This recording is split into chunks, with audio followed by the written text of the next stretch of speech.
নমস্কার, good morning. আর তোমরা দেখছো তোমাদের প্রিয় YouTube channel exam guide by Nitu. বন্ধুরা, আশা করি ভালো আছো এবং সুস্থ আছো। তোমরা যারা পশ্চিমবঙ্গ পুলিশ এবং কলকাতা পুলিশ কনস্টেবল পরীক্ষার জন্য তৈরি হচ্ছ, এছাড়াও তোমরা যারা পিএসসি ক্লার্কশিপ সহ বিভিন্ন সরকারি চাকরির জন্য প্রস্তুতি নিচ্ছ, তোমাদের জন্যই আমি এই বিশেষ সাধারণ জ্ঞানের ক্লাসটা নিয়ে আসি। এই ক্লাসটি প্রতিদিন সকাল 8টার সময় আমি দিয়ে থাকি।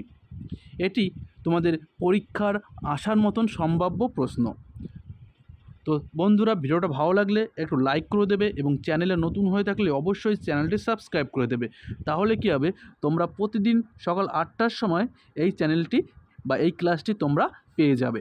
তো চলো শুরু করা যাক প্রশ্নগুলো। কোনো রাজ্যের রাজ্যপাল হওয়ার জন্য ন্যূনতম কত বছর হওয়া প্রয়োজন? রাজ্যপাল হওয়ার জন্য কমপক্ষে কত বছর হতে হয়? তো একটি রাজ্যের রাজ্যপাল হতে গেলে কিন্তু কমপক্ষে 35 বছর হতে হয়। রাজ্যপাল, উপরাষ্ট্রপতি এবং রাষ্ট্রপতি, রাজ্যপাল এবং উপরাষ্ট্রপতি এবং রাষ্ট্রপতি পদে প্রার্থী হওয়ার জন্য ন্যূনতম বয়স লাগে 35। এছাড়াও যদি রাজ্যসভার সদস্য হওয়ার জন্য প্রয়োজন হয় 30 বছর, রাজ্যসভার সদস্য হওয়ার জন্য প্রয়োজন হয় 30 বছর, লোকসভার সদস্য হওয়ার জন্য প্রয়োজন হয় 25 বছর এবং পঞ্চায়েত এবং পৌরসভা সদস্য হওয়ার জন্য কিন্তু 21 বছর প্রয়োজন হয়। ঠিক আছে, চলো নেক্সট প্রশ্ন। ভারতের প্রথম ওয়াটার প্লাস শহর হয়ে উঠল কোনটি? ভারতের প্রথম ওয়াটার প্লাস সিটি কোনটি? তো ভারতের প্রথম ওয়াটার প্লাস সিটি হলো ইন্দোর। চলো নেক্সট। প্রথম মহিলা যিনি দুবার মাউন্ট এভারেস্ট আরোহণ করেছেন তিনি কে? প্রথম মহিলা যিনি দুবার মাউন্ট এভারেস্ট জয় করেছেন তিনি হলেন সন্তোষ যাদব। সন্তোষ যাদব দুবার প্রথম মহিলা যিনি এভারেস্টের চূড়ায় উঠেছিলেন। তো এভারেস্টে প্রথম শৃঙ্গ জয় করেছিলেন কে? তেনজিং নোরগে এবং এডমন্ড হিলারি। তেনজিং নোরগে এবং এডমন্ড হিলারি প্রথম মাউন্ট এভারেস্ট আরোহণ করেছিলেন। পরবর্তী প্রশ্ন, প্রথম কোন ভারতীয় যিনি স্বতন্ত্রভাবে অলিম্পিকে স্বর্ণপদক জিতেছিলেন? তো দেখো, ভারত সবচেয়ে বেশি স্বর্ণ পেয়েছে হকি খেলায়। হকি খেলায় কিন্তু টোটাল এখনও পর্যন্ত 8টি স্বর্ণপদক পেয়েছে। কিন্তু বলেছে একক বিভাগে কে প্রথম অলিম্পিকে ভারতীয় হিসেবে স্বর্ণপদক পেয়েছিলেন?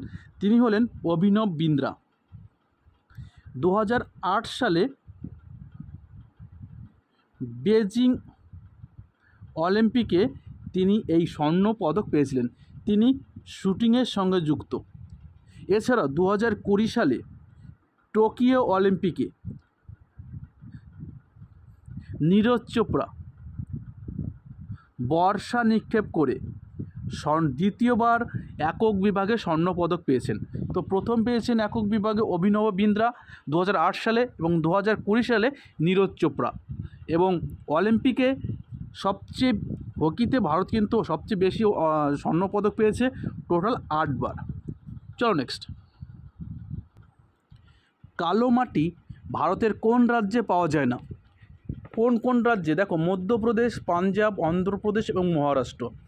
এই 4টে অপশন রয়েছে, এদের মধ্যে কোন রাজ্যে কালো মাটি দেখতে পাওয়া যায় না? তো এদের মধ্যে কিন্তু পাঞ্জাবে কিন্তু কালো মাটি দেখতে পাওয়া যায় না, কিন্তু মধ্যপ্রদেশ, অন্ধ্রপ্রদেশ এবং মহারাষ্ট্রে কিন্তু এই কালো মাটি দেখতে পাওয়া যায়। কালো মাটিতে কিন্তু কার্পাস চাষ কিন্তু ভালো হয়, তাই তো? কার্পাস চাষটি কিন্তু এই কালো মাটিতে ভালো হয়। নিচের কোন ভিটামিনটি খুব সহজেই মানব দেহে সংশ্লেষিত হয়? তো মানব শরীরে কোন ভিটামিনটি খুব সহজে সংশ্লেষিত হয়? তো ভিটামিন ডি। সঠিক উত্তর হবে ভিটামিন ডি মানব শরীরে খুব সহজেই কিন্তু সংশ্লেষিত হয়ে থাকে। চলো নেক্সট। নিম্নোক্ত কোনটি ভেক্টর রাশি? নিচের কোনটি ভেক্টর রাশির উদাহরণ? তো নিম্নোক্ত কোনটি ভেক্টর রাশি? তো ভেক্টর রাশি কাকে বলে? যে রাশির মান এবং দিক অভিমুখ দুটোই আছে, মান এবং অভিমুখ দুটোই থাকে, তাকে বলা হয় মান এবং অভিমুখ। মান এবং অভিমুখ দুটোই থাকে, তাকে বলা হয় ভেক্টর রাশি। তো নিচের কোনটি ভেক্টর রাশি? তো সঠিক উত্তর কী হবে? তো সঠিক উত্তর হবে বল। বল কিন্তু একটি ভেক্টর রাশি, বলের মান এবং অভিমুখ দুটোই আছে। পরবর্তী প্রশ্ন চলো। পরবর্তী প্রশ্ন বলেছে, কার রাজত্বকালে হিয়ংসাং ভারতে আসেন? হিয়ংসাং ভারতে এসেছিলেন কার আমলে? তো হিয়ংসাং ভারতে এসেছিলেন হর্ষবর্ধনের আমলে। হর্ষবর্ধনের আমলেই হিয়ংসাং ভারতে এসেছিলেন। তিনি কিন্তু একজন চৈনিক পরিব্রাজক, চীন থেকে কিন্তু ভারতে এসেছিলেন। ঠিক আছে। হর্ষবর্ধন তিনি 606 খ্রিস্টাব্দে সিংহাসনে বসেছিলেন। তিনি পুষ্যভূতি বংশের কিন্তু শাসক ছিলেন। হর্ষবর্ধন কোন বংশের শাসক ছিলেন? হর্ষবর্ধন কিন্তু পুষ্যভূতি বংশের শাসক ছিলেন। এছাড়াও দেখি চন্দ্রগুপ্তের আমলে, চন্দ্রগুপ্ত মৌর্যের আমলে কিন্তু মেগাস্তিনিস ভারতে এসেছিলেন। মেগাস্তিনিস, ঠিক আছে, চন্দ্রগুপ্ত মৌর্যের আমলে মেগাস্তিনিস ভারতে এসেছিলেন এবং দ্বিতীয় চন্দ্রগুপ্তের আমলে কিন্তু ফাইয়েন এসেছিলেন। দ্বিতীয় চন্দ্রগুপ্তের আমলে কে এসেছিলেন? ফাইয়েন। হর্ষবর্ধনের সময় এসেছিলেন হিয়ংসাং এবং চন্দ্রগুপ্ত মৌর্যের আমলে এসেছিলেন মেগাস্তিনিস। চলো নেক্সট। সম্বলপুর কোন নদীর তীরে অবস্থিত? সম্বলপুর কোন নদীর তীরে অবস্থিত? তো সম্বলপুর কিন্তু সঠিক উত্তর হবে মহানদী। মহানদী তীরে কিন্তু সম্বলপুর অবস্থিত। ঠিক আছে, চলো নেক্সট। ভারতীয় সংবিধানে কোন আর্টিকেলে গ্রাম পঞ্চায়েতের গঠন সম্পর্কে বলা আছে? গ্রাম পঞ্চায়েতের গঠন সম্পর্কে বলা আছে কোন আর্টিকেলে? তো আর্টিকেল 40। আর্টিকেল 40-এ কিন্তু গ্রাম পঞ্চায়েত গঠন সম্পর্কে বলা রয়েছে। তো আর্টিকেল 40 হচ্ছে ডিপিএসপির মধ্যে পড়ে, রাষ্ট্র পরিচালনার নির্দেশমূলক নীতি, যেটি ভারতীয় সংবিধানে 36 থেকে 51 এবং ভাগ 4-এ কিন্তু বলা রয়েছে। ভাগ 4-এ এবং আর্টিকেল 36 থেকে 51 ডিপিএসপি বা রাষ্ট্র পরিচালনার নির্দেশমূলক নীতি বর্ণিত রয়েছে। ঠিক আছে, চলো নেক্সট। পবনদূত গ্রন্থটির রচয়িতা কে? তো পবনদূত গ্রন্থটির রচয়িতা ধৈ। এছাড়াও দেখি তুলসীদাসের রামচরিতমানস। রামচরিতমানস কিন্তু কি লিখেছিলেন? তুলসীদাস। শুধুমাত্র রামচরিত লিখেছিলেন কে? সন্ধ্যাকর নন্দী। রামচরিত লিখেছিলেন সন্ধ্যাকর নন্দী। আর জয়দেব গীত গোবিন্দ। ঠিক আছে, গীত গোবিন্দ। তো তুলসীদাস কি লিখেছিলেন? রামচরিতমানস। সন্ধ্যাকর নন্দী রামচরিত। জয়দেব লিখেছিলেন গীত গোবিন্দ এবং ধৈ হচ্ছে পবনদূত। পরবর্তী প্রশ্ন, পাট উৎপাদনে কোন রাজ্যে ভারতের মধ্যে প্রথম স্থান অধিকার করে? তো পাট একটি বাণিজ্যিক ফসল। তো এটি কিন্তু পশ্চিমবঙ্গ কিন্তু প্রথম স্থান অধিকার করে। পাট উৎপাদনে পশ্চিমবঙ্গ কিন্তু প্রথম স্থান অধিকার করে। চলো নেক্সট। কোন রাজ্যের খিজদিয়া বন্যপ্রাণী অভয়ারণ্যকে রামসার সাইট তালিকাভুক্ত করা হয়েছে? তো খিজদিয়া বন্যপ্রাণী অভয়ারণ্য কোন রাজ্যে অবস্থিত? এটি একটি রামসার সাইট। তো এটি কোন রাজ্যে অবস্থিত? এটি কিন্তু গুজরাটে অবস্থিত। ঠিক আছে, চলো নেক্সট। হরপ্পা নগরী ধোলাবিরা কোন সালে ইউনেস্কোর ওয়ার্ল্ড হেরিটেজ সাইট হিসাবে ঘোষিত হয়েছে? ধোলাবিরা কবে ইউনেস্কোর ওয়ার্ল্ড হেরিটেজ সাইট হিসাবে ঘোষণা হয়েছে? তো এটি কিন্তু 2021 সালে ধোলাবিরাকে কিন্তু ওয়ার্ল্ড হেরিটেজ সাইট মর্যাদা দিয়েছে। কে দিয়েছে? ইউনেস্কো থেকে কিন্তু এটা দেয়া হয়েছে। ছত্তিশগড় রাজ্য তৈরি হয়েছিল কোন রাজ্য ভেঙে? ছত্তিশগড় 2000 সালে ছত্তিশগড় তৈরি হয়েছিল কোন রাজ্যটি ভেঙে? তো এটি কিন্তু মধ্যপ্রদেশ ভেঙে কিন্তু এই ছত্তিশগড় রাজ্যটি হয়েছিল।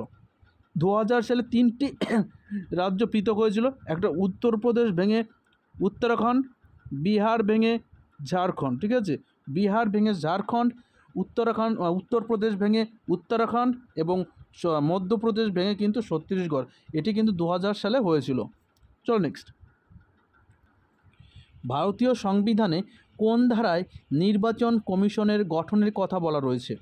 কোন ভারতীয় সংবিধানের কোন ধারায় নির্বাচন কমিশনের গঠনের কথা বলা রয়েছে? তো ধারা 324-এ কিন্তু নির্বাচন কমিশনের কথা বলা রয়েছে। বর্তমানে ভারতের প্রধান নির্বাচন কমিশনার কে রয়েছে? রাজীব কুমার। রাজীব কুমার কিন্তু বর্তমান নির্বাচন কমিশনার। তো নির্বাচন কমিশনের মেয়াদ কত বছর?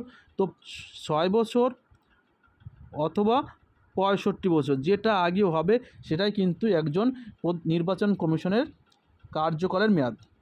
যদি 6 বছর আগেই যদি 65 বছর হয়ে যায় তবে কিন্তু তার কার্যকালের মেয়াদ শেষ হয়ে যাবে। এছাড়াও যদি 65 বছর হওয়ার আগেই কিন্তু যদি 6 বছরের মেয়াদ হয়ে যায় তবে কিন্তু তার কার্যকালের মেয়াদ শেষ হবে। পরবর্তী প্রশ্ন, নিচের কোনটি বংশগত রোগ? তো নিচের কোনটি একটি বংশগত রোগ? তো সঠিক উত্তর হবে হিমোফোলিয়া। হিমোফোলিয়া কিন্তু বংশগত রোগ। চলো নেক্সট, কোন বছর রাইট টু ইনফরমেশন অ্যাক্ট বলবৎ হয়? তথ্যের অধিকার কত সালে বলবৎ হয়? এটি কিন্তু 2005 সালে। সঠিক উত্তর কী হবে? 2005 সালে রাইট টু ইনফরমেশন অ্যাক্ট বা তথ্যের অধিকার এটি পাস হয়েছিল। ভারতের কোন শহরটি প্রাসাদের শহর হিসেবে পরিচিত? প্রাসাদের শহর হিসেবে পরিচিত কোন শহরটি? তো কলকাতাকেই বলা হয় প্রাসাদের শহর, city of joy. City of joy কাকে বলা হয়? কলকাতাকে, ঠিক আছে। সিটি অফ জয়, প্রাসাদের শহর সবই কিন্তু কলকাতাকে বলা হয়। চল নেক্সট, দ্য ইংলিশ টিচার পুস্তকটির লেখক কে? তা ইংলিশ টিচার এই পুস্তকটির লেখক হচ্ছে R.K. নারায়ণ। তো বন্ধুরা, তোমাদের 20টি প্রশ্ন তোমাদের জন্য ছিল। ভিডিওটা ভালো লাগলে একটু লাইক